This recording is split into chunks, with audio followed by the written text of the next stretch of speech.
Good morning, students. Today we'll be starting with our English grammar. First chapter, the sentence. तो मैं तुम्हें basic एक outlook दूंगी पहले ग्रामर का, उसके बाद हम बेसिकली एक्सरसाइज पे ज़्यादा फोकस करेंगे, जिसके कुछ एग्जांपल्स मैं कराऊंगी, बाकी की सारी एक्सरसाइज तुम खुद फिलअप करोगे अपनी बुक में या फिर नोटबुक में, ठीक है। तो इस चैप्टर का बेसिक्स देख लेते हैं पहले। आई थिंक तुम्हें वैसे पता ही होगा, बट ब्रश अप करते हैं चीज़ों को फटाफट से। सेंटेंस का definition: a group of words that makes complete sense when arranged in the correct order. ठीक है, कोई भी ग्रुप का, कोई भी वर्ड्स का ग्रुप जिसको आप जब एक प्रॉपर ऑर्डर में अरेंज करो और वो आपको एक complete sense they, incomplete sense नहीं या नॉनसेंस भी नहीं, हमें एक प्रॉपर सेंस चाहिए जिसका कोई मीनिंग निकल रहा हो, meaningful, group of words, that is known as sentence. अब सेंटेंस जो होता है ना, बेसिकली तीन पार्ट्स को कंसिस्ट करता है, तीन बेसिक कॉन्स्टिट्यूएंट्स होते हैं। पहला होता है तुम्हारा सब्जेक्ट। सब्जेक्ट क्या होता है? सब्जेक्ट वो चीज़ होती है जो आपको बेसिकली जिसके बारे में बात हो रही है, या तो कोई ऑब्जेक्ट है, एनिमल है, ह्यूमन है, या कोई ऑर्गेनिज्म है, तो बेसिकली उसके बारे में जिसके बारे में बात हो रही है, जिससे रिलेटेड वो पूरा सेंटेंस है, उसे हम सब्जेक्ट बोलते हैं। वर्ब होता है, ठीक है। तीसरा हमारा ऑब्जेक्ट होता है सेंटेंस में। ये तीन basic constituents of a sentence है।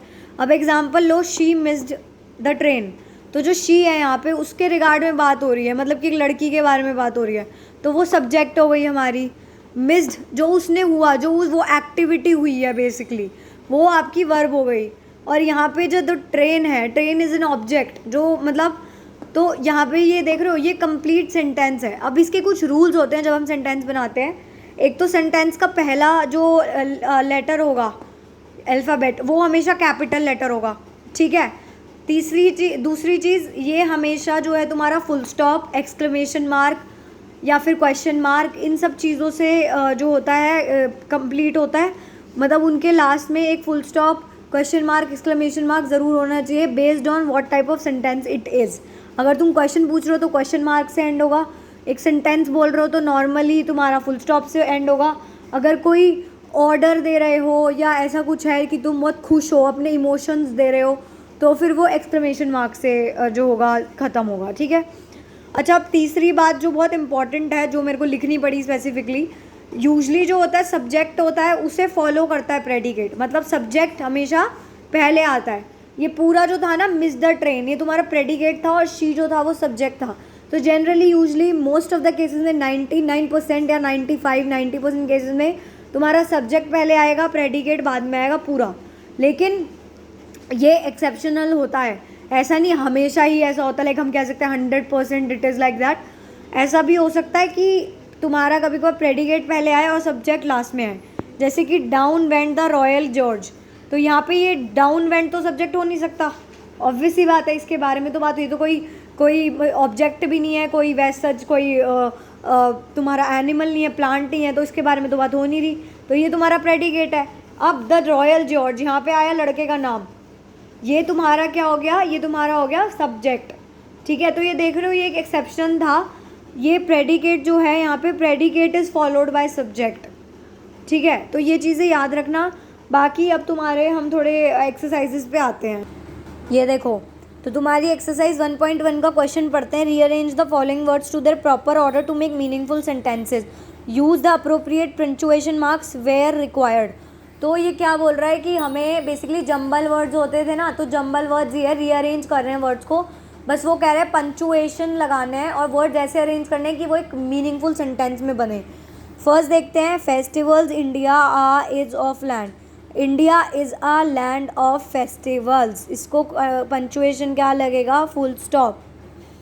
The computer was using she was using the computer, again a full stop. Million years dinosaur lived ago of, dinosaurs lived millions of years ago, full stop. तो यहाँ पे हमने punctuation mark भी लगाई, sentence भी बना दिए। अब ये जो बाकी के हैं वो तुम्हें बनाने हैं। 15 सेंटेंसेस हैं, 3 मैं एग्जांपल दे चुकी हूँ, बाकी तुम खुद करोगे। Look at the words and phrases below, rearrange them to form meaningful sentences, rewrite them in the form of readable passage.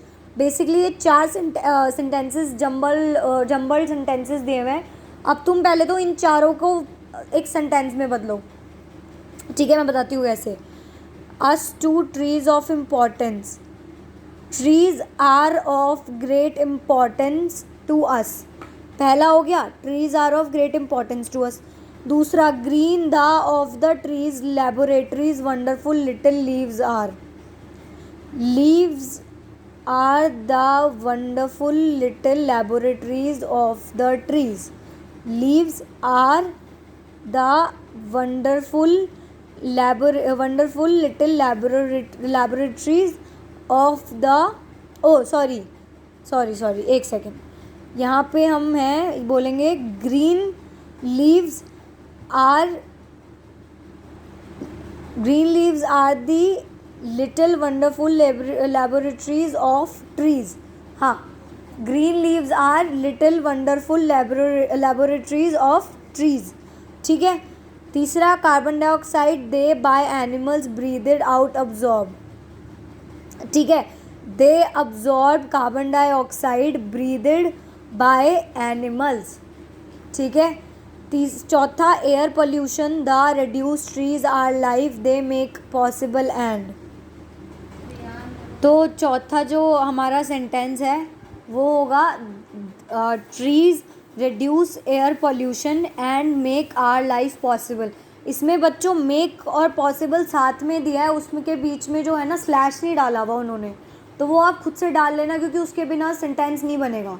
वो मैं अभी चेक कर रही थी, वो थोड़ा सा एरर है, तो वहाँ मेक और ये तुम्हारा मेक और पॉसिबल के बीच में स्लैश डाल लेना.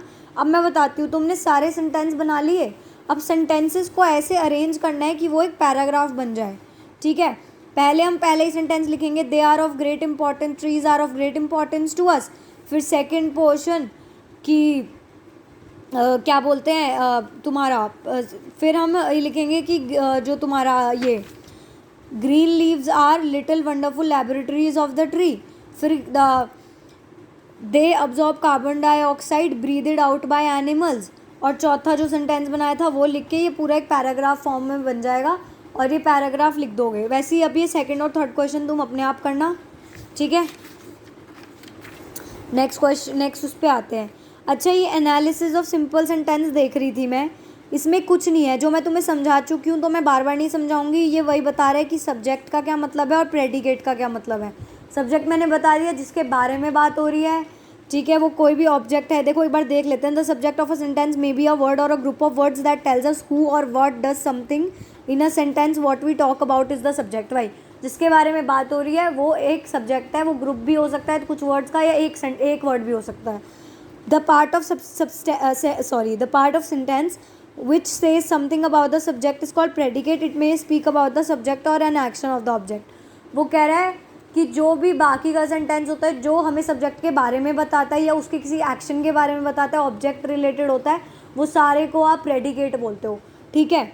इसके अलावा इसमें एग्जांपल्स दे रखे हैं. The old man cross the road safely, ये बताने का. द ओल्ड मैन जो है तुम्हारा ये सब्जेक्ट है और बाकी का प्रेडिकेट है. ठीक है. अब ये चीज़ें देखनी है कि कुछ एक्सेप्शंस देखने हैं कि क्वेश्चंस लगा रहे हो तो जो क्वेश्चंस होता है उनकी बिगिनिंग जो है हेल्पिंग वर्ब से होती है. ठीक है. सब्जेक्ट हेल्पिंग वर्ब के बाद में आता है. Do you love your country, तो कंट्री के बारे में बात हो रही है, कंट्री सब्जेक्ट है, लेकिन ये डू यू लव जो है ना ये तुम्हारा बिगिनिंग वर्ब हो गया. एम्पेरेटिव सेंटेंसेस में स्टैंड ऑन योर हेड, जब तुम किसी को ऑर्डर दे रहे हो. ठीक है. तो यहाँ पे जो है subject is you which is understood. यहाँ पे तुमने सब्जेक्ट दिया ही नहीं है, इसमें सब्जेक्ट है ही नहीं.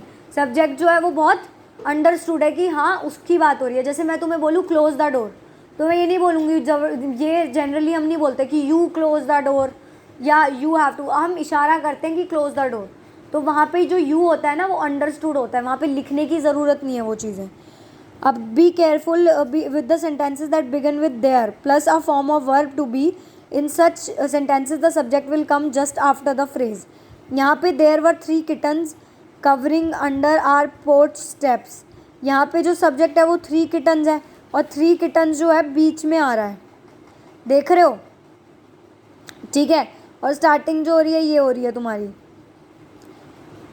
वर्ब. ठीक है. और बीच में ये आ रहा है तुम्हारा सब्जेक्ट और इधर आ रहा है पूरा फ्रेज. तो ये चीज़ याद रखना. Identify the subjects in the sentences and write them separately.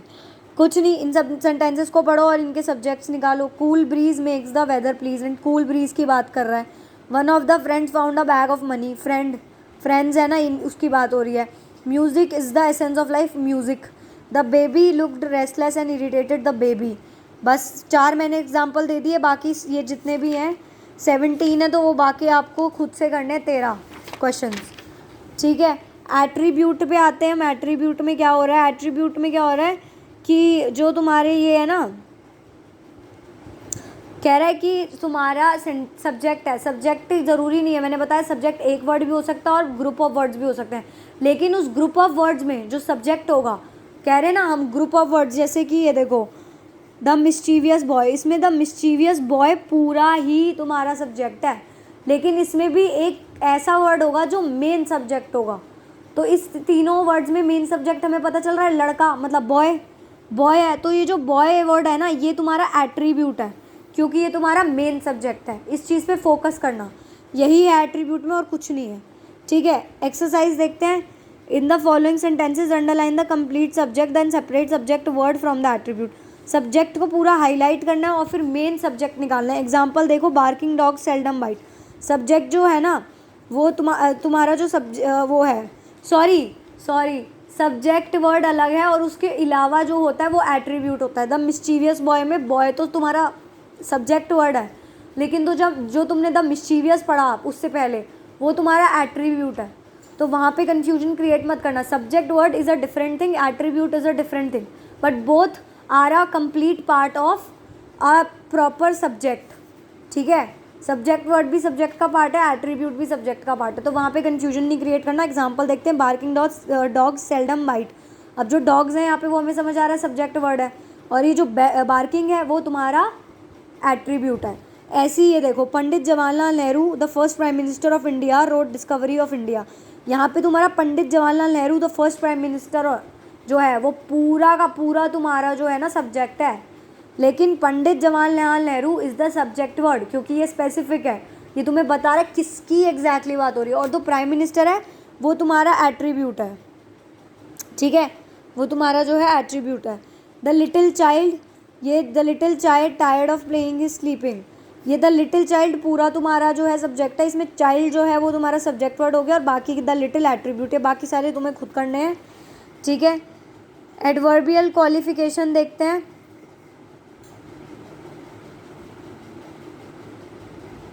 वो कह रहे हैं सब्जेक्ट की जगह प्रेडिकेट भी जो है वो बहुत सारे वर्ड्स कंसिस्ट कर सकता है। ठीक है, जब predicate consist of only one word that word is always a verb, जब प्रेडिकेट सिर्फ एक वर्ड होता है तो वो हमेशा वर्ब होता है। जैसे कि डॉग्स बार्क, डॉग्स जो है सब्जेक्ट है, प्रेडिकेट हो गया बार्क, बार्क क्या है, वर्ब है। As the verb is essential word in the predicate it is sometimes called the predicate word, जैसे सब्जेक्ट वर्ड था वैसे जो वर्ब है वो प्रेडिकेट वर्ड हो गया। The verb may be qualified by an adverb और adverb equivalent which is called adverbial qualification. जैसे the holy water was sprinkled everywhere, इसमें जो प्रेडिकेट है वो है वॉज स्प्रिंकल्ड एवरीवेयर, वर्ब है was sprinkled and adverbial qualification is everywhere. ठीक है, तो एडवर्ब भी आ गया, उसको एडवर्बियल क्वालिफिकेशन कहते हैं। अब यहाँ पे the following sentences underline the predicate and then separate the verb and adverbial qualification. He went there, verb जो है तुम्हारा वेंट हो गया, एडवर्बियल क्वालिफिकेशन देयर हो गया। शी स्पोक लाउडली, स्पोक जो है तुम्हारा वो हो गया वर्ब हो गया, लाउडली तुम्हारा एडवर्बियल क्वालिफिकेशन हो गया। ठीक है, ठीक है। ऐसी सेकंड देखो, he did his job sincerely, तो तुम्हारा जो वर्ब है डिड, ठीक है, डिड हिज जॉब ये वर्ब हो गया और सिंसियरली तुम्हारा एडवर्बियल क्वालिफिकेशन हो गया। बाकी के क्वेश्चंस तुम खुद करोगे। ठीक है, मल्टीपल चॉइस क्वेश्चंस वगैरह हैं। अब इसमें जो है most appropriate choice of meaningful sentences को टिक करना है, तो वो तुम कर सकते हो, बट मैं एक एग्जांपल दे देती हूँ। A blue bird flew through in the window, flew in through the window और ब्लू बर्ड गलत। A bird flew in through blue the window गलत। A blue bird flew in through the window. ठीक है, अब blue bird flew through in the window is wrong again, शुरू के तीनों गलत हैं, डी वाला जो है वो बिल्कुल सही है, तो डी तुम्हारा राइट हो गया। ऐसी बाकी सारे 5 हैं, चारों के चारों बाकी खुद करना। Identify the group of words और words in each case of the following sentences, the quick brown fox jumped over the lazy dog. ठीक है, अब इसमें जो अंडरलाइन किया है वो क्या है? क्विक ब्राउन फॉक्स तुम्हारा जो है सब्जेक्ट है। सब्जेक्ट वर्ड तब होता जब सिर्फ फॉक्स होता, फॉक्स इज सब्जेक्ट वर्ड, बाकी पूरा जो है ये तुम्हारा सब्जेक्ट है। ऐसे बाकी सारे तुम्हें खुद करने हैं। ठीक है, आई होप तुम्हें पसंद आया हो और तुम्हें समझ आई हो चीज़ें। बाकी सब हम नेक्स्ट क्लास में करेंगे। Thank you so much.